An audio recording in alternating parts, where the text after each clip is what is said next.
Hello friends, আজ বানিয়ে দেখাবো ঝিঙে দিয়ে এক অসাধারণ বাটার রেসিপি। এই রেসিপি থাকলে কিন্তু ভাতের সঙ্গে আর কিছুই লাগবে না। প্রথমেই দেখো আমি একটা বাটিতে জল নিয়ে নিয়েছি আর একটা ঝিঙে কিন্তু আমি ধুয়ে নিচ্ছি।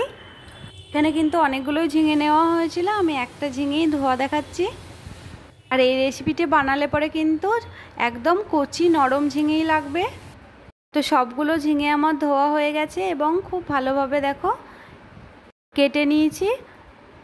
চোকাটা কিন্তু হালকা হালকা রেখেছি এবং হালকা হালকা ছাড়িয়ে দিয়েছি।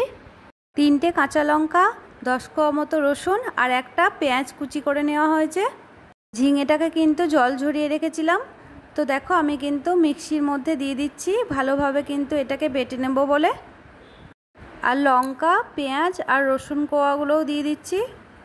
তোমরা কিন্তু এটা শিলনোড়াতেও বেটে নিতে পারো। হাফ চা চামচ মতো কিন্তু চিনি দিয়ে দিলাম আর স্বাদ মতো কিন্তু এখানে লবণ দিয়ে দিচ্ছি। সবগুলো উপকরণ দেওয়া হয়ে গেছে, পেস্ট করে নিয়েছি। দেখো এখানে কিন্তু ঝিঙেটা কোনো ভাজার প্রয়োজন নেই। তো গ্যাসটা ধরিয়ে কিন্তু ননস্টিকের কড়াইটা বসানো হয়ে গেছে। তার মধ্যে একটুখানি সর্ষের তেল দিয়ে দেওয়া হচ্ছে। তেলটা একটু গরম হয়ে আসার পর এখানে আমি দিচ্ছি একটুখানি হলুদের গুঁড়ো। হলুদের গুঁড়ো দেওয়া হয়ে গেলে কিন্তু এখানে কালো জিরে দিতে হবে। অন্য কোনো ফোড়ন কিন্তু এখানে ব্যবহার করা যাবে না, কালো জিরেই দিতে হবে। তো আমার কিন্তু দেওয়া হয়ে গেছে, আমি একটু দেখো খুন্তির সাহায্যে নেড়ে নিচ্ছি। আর এটা খুব বেশি ভাজার কিন্তু কোনো প্রয়োজন নেই। এই সময় কিন্তু গ্যাসের ফ্লেমটা হাই করে দেব। তো ফোড়নটা হালকা ভাজা হয়ে এসছে, আমি কিন্তু ঝিঙে বাটাটা দিয়ে দিলাম এর মধ্যে।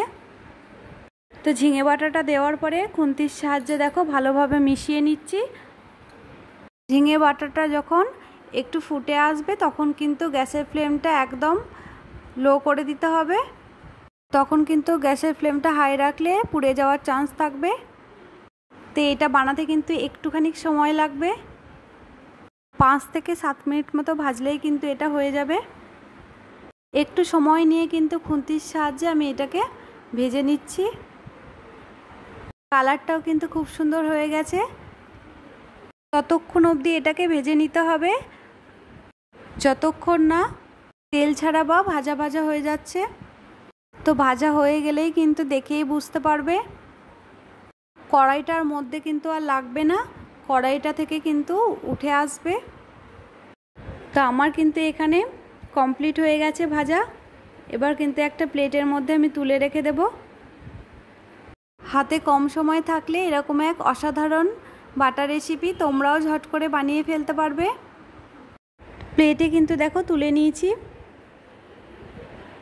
তোমরা যারা ঝিঙে বাটা রেসিপি এখনও খাওনি তারা কিন্তু অবশ্যই করে একবারের জন্য বাড়িতে বানিয়ে খাবে। আর একবার বানিয়ে খেলে কিন্তু বারবার খেতে মন চাইবে। ধোঁয়াটা ভাতের সঙ্গে এই বাটা রেসিপি থাকলে দুপুরটা জাস্ট জমে যাবে।